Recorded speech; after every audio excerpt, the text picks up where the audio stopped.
it should always be a season of doing. We should always be doing. I got the revelation years ago that if you want to constantly be reaping a harvest, you have to constantly be sowing.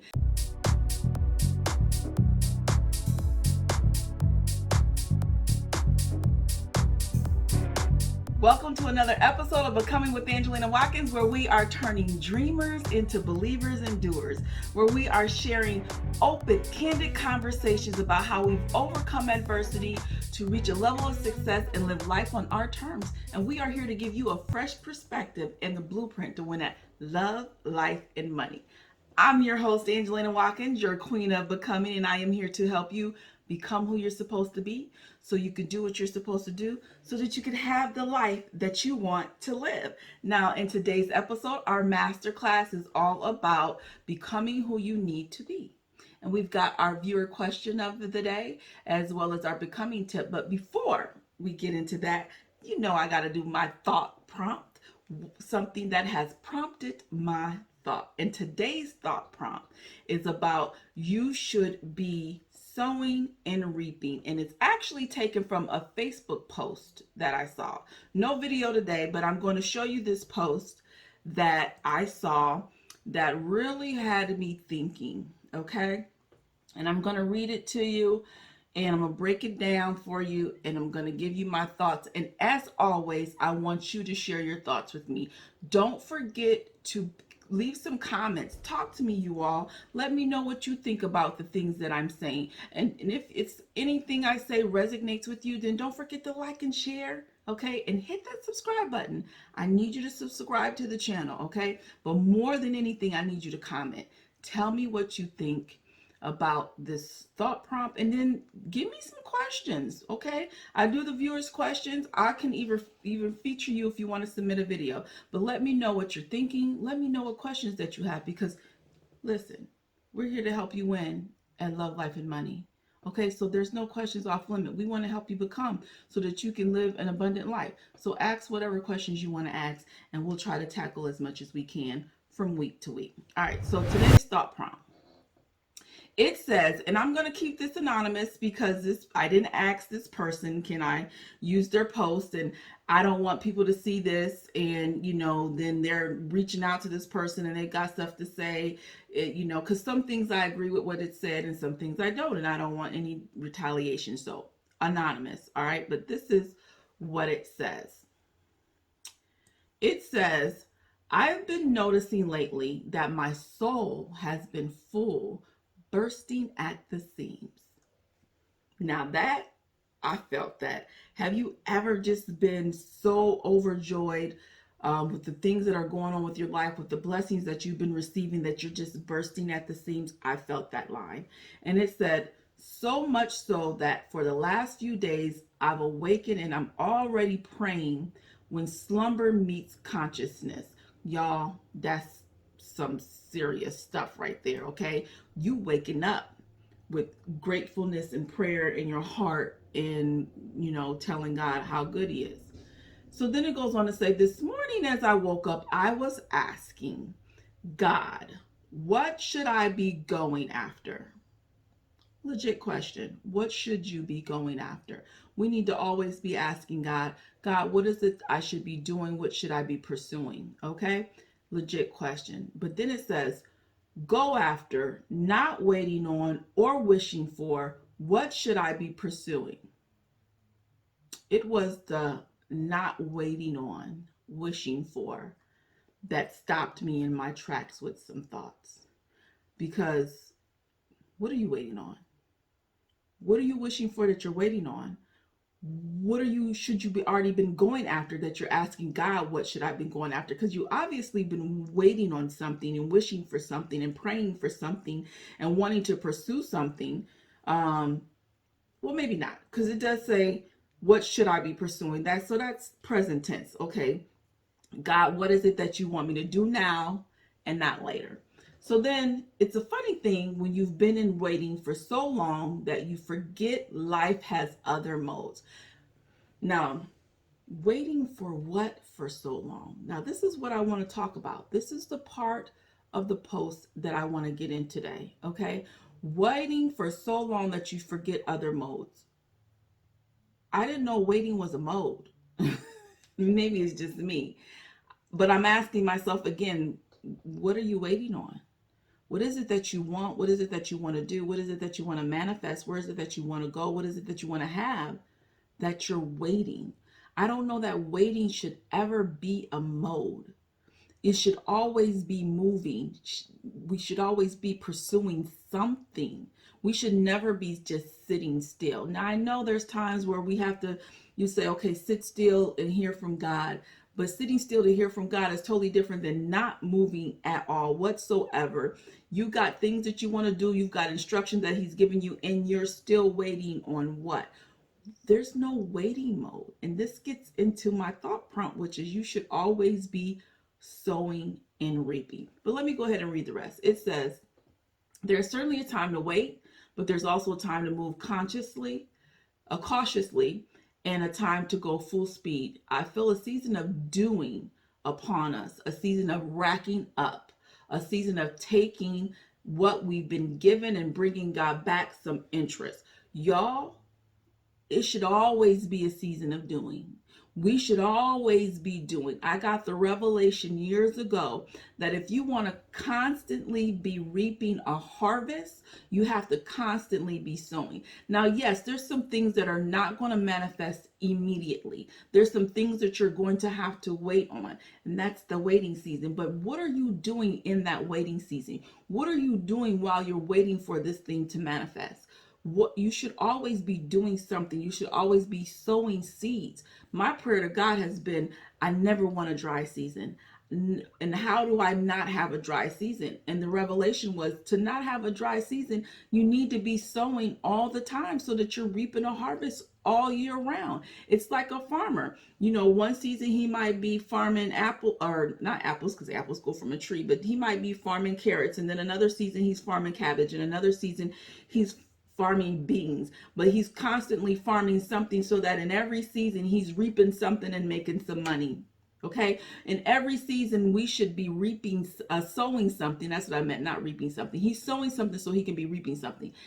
In every season you should be sowing something so that you can reap something. You should always be having a harvest. You should always be doing something that you are constantly putting yourself in a position to be blessed. You are constantly putting yourself in a position to be able to take advantage of opportunities. You are always putting yourself in a position where you are getting more and you are becoming more.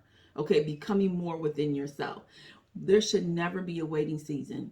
There should never be a season where we're just sitting there waiting for something to happen. We got to make things happen. God will do things for us, but we got to do our part. We should never just be sitting. We should always be in a season of doing, and we should always be in a season of becoming. Okay? That's my thought prompt. I know I didn't read the rest of this, but a season of racking up, a season of taking. I want that to be every season. Every season I'm racking up. Every season I'm taking.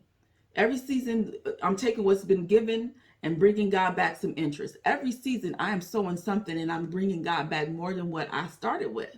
We should always be becoming and doing so that you can be always bringing back God something more than what you started with. We have to be learning, growing, and evolving at all times. And she said, I don't know why I feel so compelled to share this, but I do. Where are you in this season? What are you dreaming about? What are you going after? And if you don't know, ask God. I promise He will show you. He will. Ask God and He will show up. Okay? So that's my words for today. Always be doing, always be coming, always be becoming, always be moving, always be shaking, always be making things happen. Always be sowing so that you never have a dry season, and you will always be reaping a harvest all year round for years to come. There's nothing else to do but to keep sowing. Always have seed in the ground, because as long as you have seed in the ground, you'll always have a harvest. Now, today's masterclass goes with the thought prompt, which is to talk about becoming who you need to be. Okay? Because in order to be sowing and reaping and manifesting and making things come into fruition and pursuing things, you have to become something. Okay, you have to become something. You have to We all want to be something. We all want to do some things. We want to be a doctor, a lawyer, maybe a teacher, a truck driver, an author, a powerful leader, a business owner, whatever it is that you're wanting to do with your life. You have to become something internally in order to manifest that thing externally. And so, what do you need to become? To become external, you have to first become internal. And so there's going to be much required of you to become something internally to even begin to play out externally the thing that you want to be. And so let's say you want to be a teacher. All right, you go to school, you graduate, you get a job being a teacher. And then you have to deal with the kids that have behavioral issues. You have to deal with the kids that have learning disabilities. You have to deal with the kids that have mental disorders. You have to deal with the other teachers that are emotional and they take everything personally. You have to deal with a principal who may not be able to even lead. How are you going to handle all of those different personalities? How are you going to handle that? Okay. It's enough to have to deal with the children, but now you've got to deal with the adults that you work with as well. And it's something that you've got to now find within yourself to be able to deal with that. You have to be emotionally intelligent. Okay. Are you emotionally intelligent? Can you sympathize and be able to look at people and understand or what they're going through, so that you can be able to show empathy towards them, to be able to dig deeper and know that what they're showing you, there's something rooted deeper in that, and that not to take it personally because the way they behave and the way they act has absolutely nothing to do with you. Are you mentally strong enough to deal with that? You want to be a business owner. You want to start your own business. Are you mentally strong enough to walk away from a lucrative contract that or offer that's not in your best interest, but the money is good? Or is the money driving your decisions? We've got to become internally when we're wanting to manifest something externally. Are you mentally prepared to deal with the backlash of criticism from people when you are a business owner, when you do or say something that's not favored by the public? Are you going to be unbothered enough to let the criticism roll off your shoulders, or will you run and hide and then decide that, this is not my purpose, I can't do this? You have to become before you can be. You have to become someone who is a strategic thinker, empathetic, and influential if you're planning to be a leader.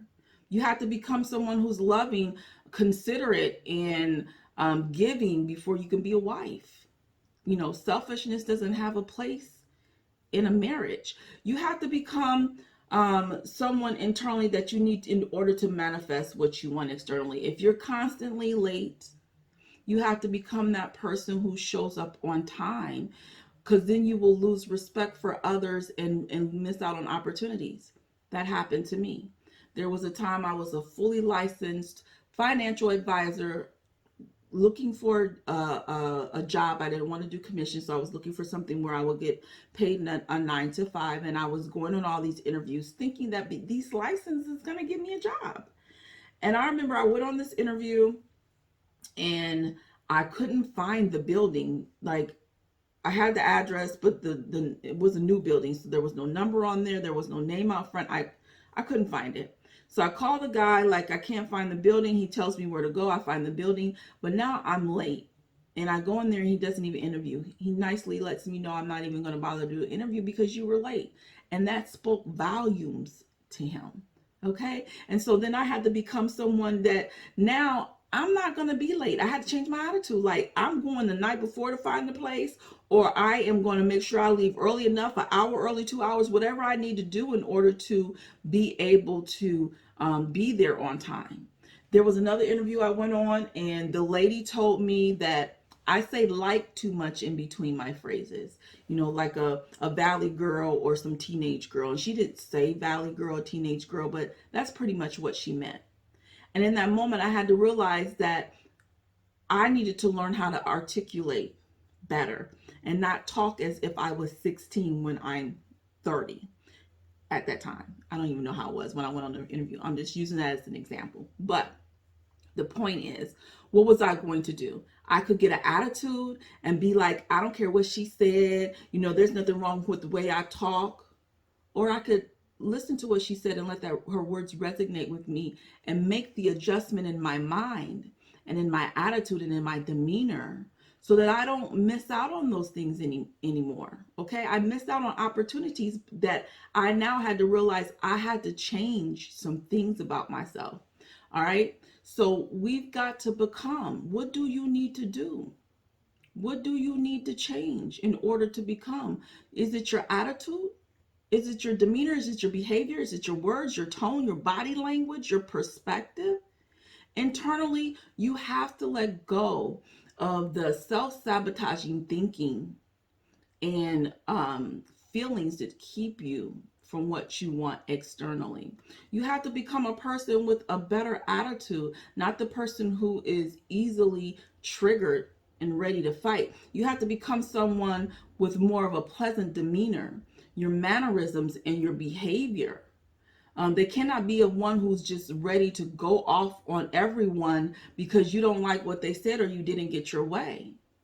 So you have to become something so that you can become something. You have to change your heart and your mind, and in order to become what you need to be so you can do what you were purposed to do. So, what do you need to unbecome? Changes have to manifest internally before they can manifest externally. So what do you have to unbecome so that you can become the person that you're visioning, the person that you want to be? That's my masterclass for the day. Think about that. Let me know in the comments, what do you absolutely know that you have to stop doing because it is self-sabotaging your future. It's self-sabotaging your opportunity, and it's keeping you from being in a position to win.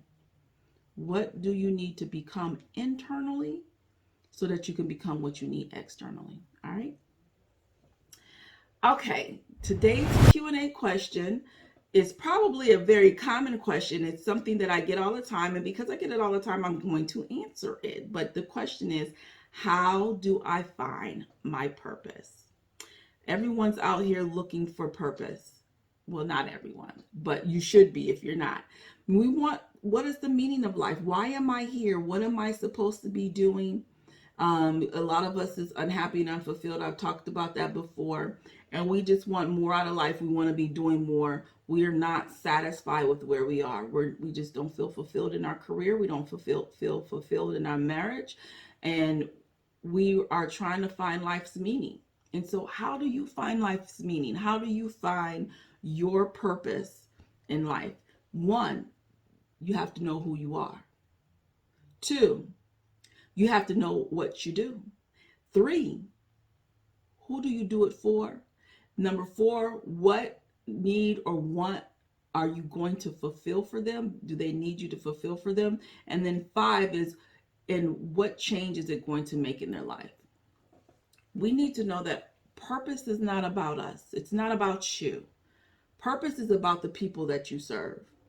Okay? And so you have to know, what is it that the people need? What is it that they want? And can you solve the problem? Do you have a solution to their problem? Which is why it's important for you to know who you are and what you can do. Your purpose is found in what you do for others. And so if you're having a hard time finding out what your purpose is, then you have to first start out with who you are and what you can do. What problem can you solve in the earth? What solution do you have for people's pains and for people's problems? And that's where you're going to find your purpose is going to lie, in serving and solving problems for others.